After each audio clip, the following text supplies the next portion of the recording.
د هیواد د پرمختګ بل مهم خبر. تازه یو چینایي شرکت کونړ کې د برېښنا 3 ډیمونه جوړوي. دا چې څنګه او څه وخت یې جوړوي ټول سره همدلته ویډیو کې وګورئ او چینل هم سبسکرایب کړئ. یو چینایي شرکت کونړ کې د اوبو پر 3 بندونو پانګونه کوي.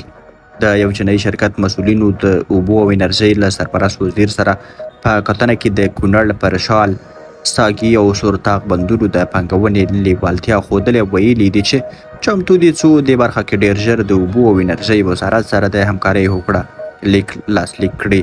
په ورته مهال د اوبو او انرژۍ سرپرست وزیر د نوموړي شرکت د پانګونې د لیوالتیا هرکلی کړی او د پانګونې لپاره د زمینې د چمتو کولو په برخه کې د همکارۍ ډاډ ورکړی دی. په بل خبر کې راځي چې د اوبو او انرژۍ وزارت وایي چې د کونړ پر سیند د اوبو د بند او ګمبري کانال د کیندنې پروژې ډیزاین بشپړ شوی او د عملي کار د پیل لپاره یې له کورنیو او بهرنیو شرکتونو سره خبرې روانې دي.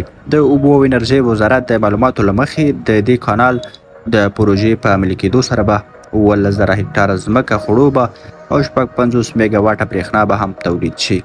درنو لیدونکو له ملتیا مو مننه. ښه وخت ښې شوې.